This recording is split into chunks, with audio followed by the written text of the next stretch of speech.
Ayan, so welcome po na dito sa De Enrica at Doy TV Sports. Ayan.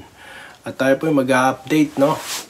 Kanina nga po, nauna na po nating in-update yung resulta po ng Bakbakang Meralco at ito pong San Miguel Beermen, no? At yan po habang patapos na yung laban. Ngayon naman, ito po yung ating endgame analysis, no? Well, ano na po ito, kumbaga, late na tayo, no? Pero I still think, no, na marami sa inyo nag-aabang pa nito. Okay, ano po masasabi natin sa performance ng dalawang koponan, no? At ang outcome at ang possible na mangyayari po dito sa championship match ng Meralco at ng San Miguel. Well, bago po yan, tayo po yung magpapasalamat, no, sa inyong patuloy na pagsuporta, sa inyong patuloy na pag-like at subscribe dito po sa ating channel. Ano po? Okay, so ito na po, no?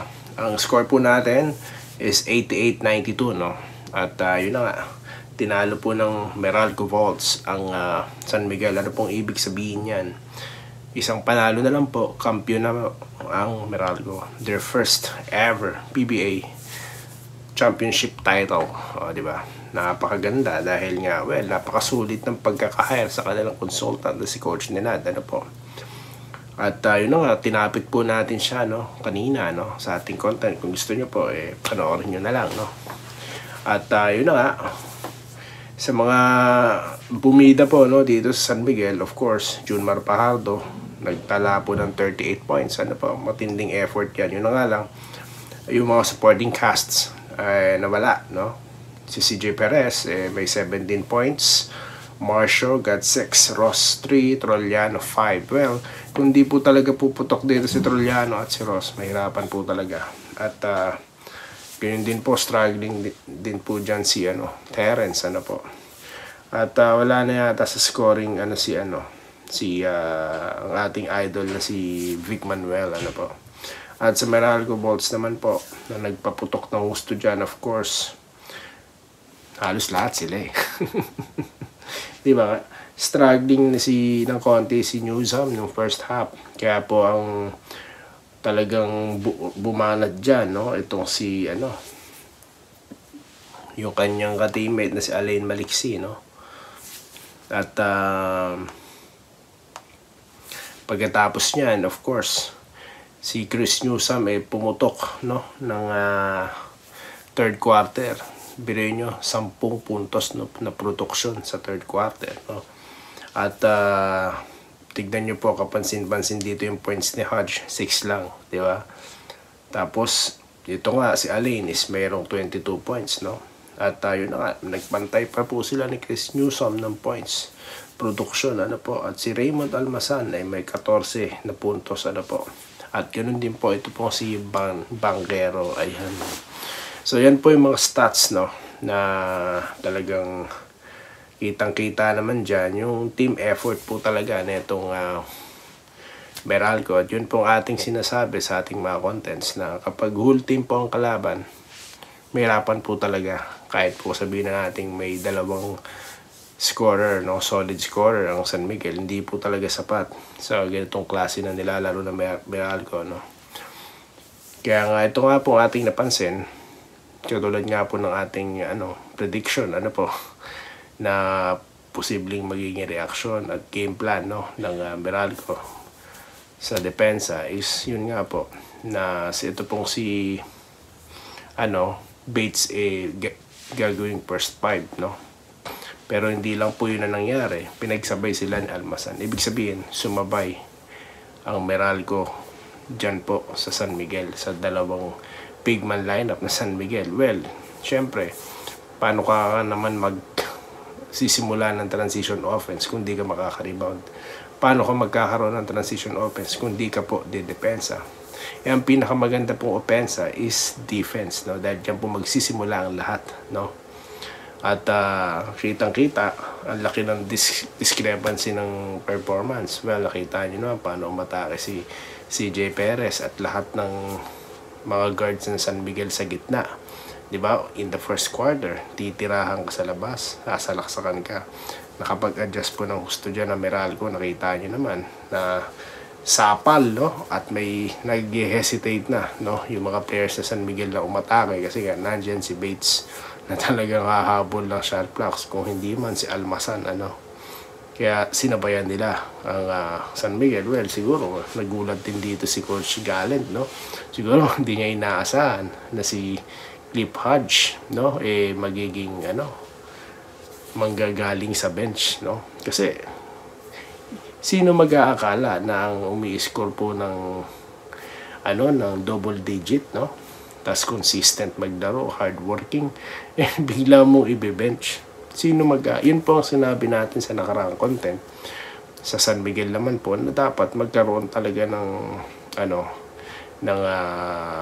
decision making si Coach Gallant, no? Although yes, scorer si Tautua, pero may mga bagay kasi na hindi natutugunan, no? Ang ginawa naman po ng Meralco, regardless na scorer si Hodge, they have to prioritize defense, no? Yun nga sinasabi natin, kahit sino sa kanila pwedeng pumuntos dahil po sa play nila. Yan po kasi ang international type of play, no? Lahat po talaga may kakayang tumira sa labas, lahat talaga may nakadesign. Yung play, nakadesign sa kanila lahat. Kaya nga po, team player, po. So, yun ang mga naganap, napakagandang bakbakan yan, dikitan po hanggang sa naiwan na po sila, no, sa fourth quarter na itong, itong nating Meralco Bolts, na ngayon, mukhang tatapusin na, no. Well, may content po tayo dyan kung sa pong palagay ko, magiging tawag dito, kampiyon na ba, no? Magkakaroon pa ba ng Game 7? Well, kinontent po natin. Kung makapansin nyo po, iba't ibang topic po, no, ang ating ginagawa para hindi po tayo masyadong mahaba, no?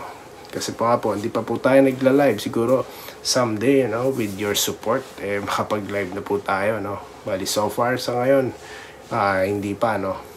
Pero pag naka-live po tayo, try nga po natin this coming Sunday, kung makakapag-live po tayo, nasusubayan-bayan po natin ang history in the making, no, for the Meralco Bolts, or pagpabalik, makakabalik ba ang San Miguel, no? So ano po ba ang aking palagay doon? Well, panoorin nyo na lang po, no, dyan sa ating content dyan sa baba.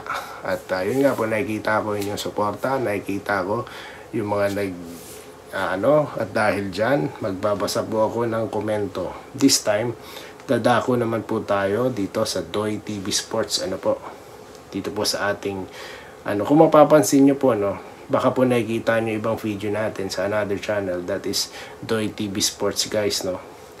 Po rin po yan, dalawa po kasi yung ina-upload natin ng mga contents, po. Kaya wag po kayo magtataka, ako rin po yan. So ito po, magbabasa po tayo ng ilan sa mga komento ng ating mga subscribers din po dito, So iba po ang subscribers natin sa Day Enrica at dito po naman sa Doy TV Sports, no. Okay, so ngayon dito po isa-isang comment. Coaching ang labanan ngayon sa finals, galing po kay Mr. Edgard. Well, tama po yun, sir. Tama po yung observation, no, na talagang coaching po talaga dyan, that makes difference po talaga, no. At kay John Ray naman po, sabi niya, ngayon, sino ngayon mananalo sa Game 6? Well, sinagot ko po ba siya? Opo, sinagot ko to sa pagkakatanda ko, no. So may content po tayo dyan, yun na po yung sagot ko. Okay, ano pa bang meron tayo dito?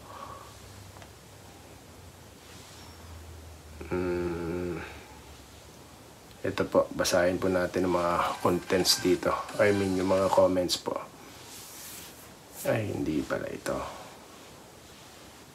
Ito na lang. Ayan.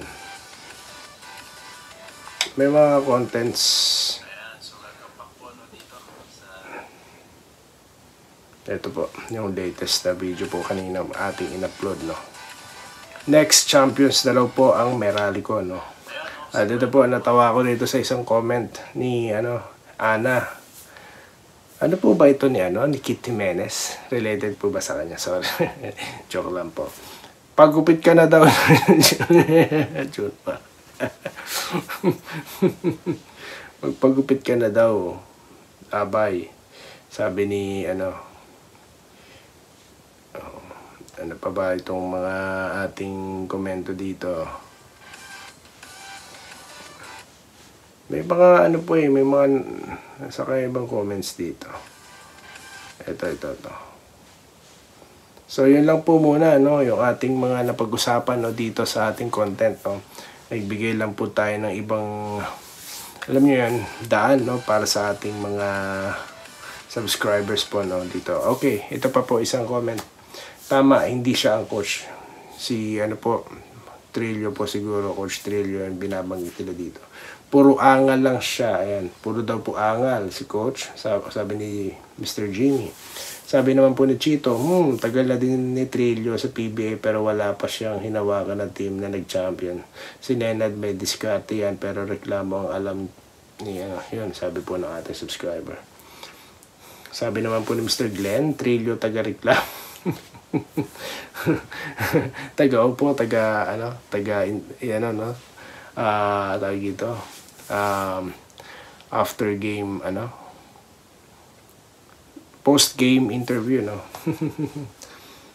ayan nga po, fake ko. Huwag naman po gano'n. Easy guys easy.